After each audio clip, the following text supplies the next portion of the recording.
Монгол Улсын засгийн газрын дундаж нас 1.5-аас 1.8 жилийн хугацаатай байсан бол сүүлийн 2 жилийн хугацаанд 3 засгийн газрын нүрийг үзээд байна.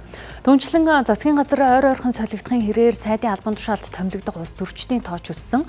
Тодорхойлох бол улсын хурлын 126 гишүүний 3/1 нь засгийн газрын бүрэлдэхүүнд орж ажиллаад байна. Цаашид ч энэ тоо нэмэгдэхгүй гэх баталгаа байхгүй. За энэ сэдвээр сэтгүүлч Төвшин Тулга мэдээллийг дэлгэрүүлэн хүргэнэ.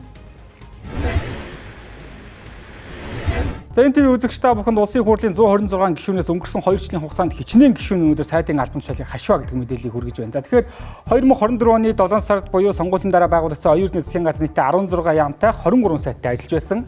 За замдагчдын засгийн газар буюу 2025 оны 6 дугаар сараас 2026 оны одоо сая 3 дугаар сар хүртэл ажилласан тус засгийн газрын хувьд 16 яам 25 сайттай ажилласан байна.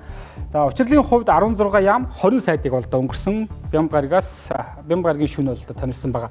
За тэгэхээр нийтдээ бол улсын хурлын 126 гишүүнээс өнгөрсөн 2 жилийн хугацаанд 39 гишүүн нь сайдын албан тушаалыг хашаад байна. За энийг намаар наваад үзэх юм бол Монгол Ардын нам нийт 68 гишүүнтэйгээс 27 гишүүн сайдын албан тушаалыг хашиж байна. За ардчилсан намын хувьд бол 42-оос 8, за хүн намын хувьд 8-аас 3, за иргэний зэрэг ногоон нам болоод үндэсний эвслүүдийн хувьд тус бүр 1 гишүүн Монгол Улсын засгийн газрын бүрэлдэхүүнд бол орж ажиллаад байна. Үүнээс аваад үзэх юм бол үндсэндээ 3 гишүүн дутмын нэг нь Монгол Улсын засгийн газарт сайдын суудал дээр бол одоо сууж үзчихлээ гэж ойлгож болно. За цаашдаа энэхүү тоо нэмэгдэхгүй үгүй гэдгийг бол одоогоор бол хэлж мэдэхгүй. За гэхдээ ямар тач учирлын засгийн газрыг байгуулж байх үеэр сөрөг хүчнүүдийн зүгээс бол ихээхэн шүүмжлүүдийг бол илэрхийлж байгаа юм. За дээрэс нь Монгол Ардын нам доторх хагарсан бутарсан зөрчилдөгч фракцуудын хувьд ч гэсэн засгийн газрын бүрэлдэхүүнд зарим сайд нар дээр бас томоохон шүүмжлүүдийг бол илэрхийлж байсныг иргэн сануулъя. Одоо нөгөө тэнцвэрийг барихын тулд холсон байна. Тэгээ тэр холион тэнцвэр бариад явах нь уу эсвэл холион бантан болоод баларх нь уу гэдэг нь цаг хугацааны асуудал. Мэргэжлийн одоо туршлагаараа салбартаа хөдөлгөөн гэдэг шаардлага тавиад байгаа юм байна. Гэтэл сайд нарын дотроос зарим яамыг одоо нэг ч минут цаг ажиллаагүй хүмүүс зарим салбарт одоо өөрийн бус салбартаа тийм орж ирж штэ тэ. Энэ болохоор одоо юу гэдэг дахиад тухайн салбарыг ойлгох, сурах гэдэг маш олон асуудлууд гарч ирнэ. Энэ бол мэргэжлийн биш байна. За энэ засгийн газар ингээ бүрдснээрээ мэдээж одоо намын дарга ерхий сайдаар ажиллаж байсан хүмүүс эв нэгдлээ сахиад явж байгаа. Авчраа болоод нийгмийн олон асуудлууд шийдвэрлэхийг бол бид дэмжиж байгаа. За гэхдээ гэмт хэргийг нуун дарагдуулах тийм ээ.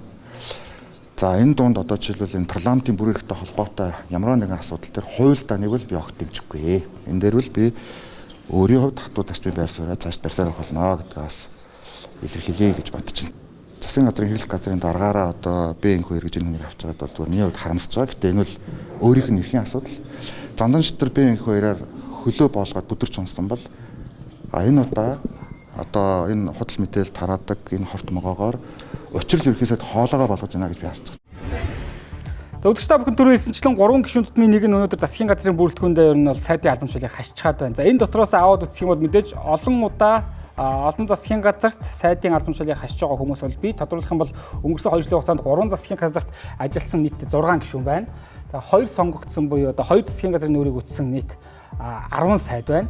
За өрсөлдөд нэг удаа сонгогдоод сонгогдсон нийт 23 гишүүн бол байгаа гэсэн ийм тоо мэдээлэл байна. За дээрэс нь улсын хурал дээр нийт 8 байнгын хороо байгаа. Эдгээр 8 байнгын хорооны дарга нарыг бол 2 жил тутам сэлгдэг. Тэгэхээр энэ дагуу бас удахгүй байнгын ороод энэ дарга нараа солигдно гэсэн үг. Энэс аваад үзэх юм бол улсын хурлын 126 гишүүдийн бараг тал хувь нь ямар нэгэн байдлаар сайд даргын албан тушаалыг давхар хашиж байна гэж ойлгож болох юм.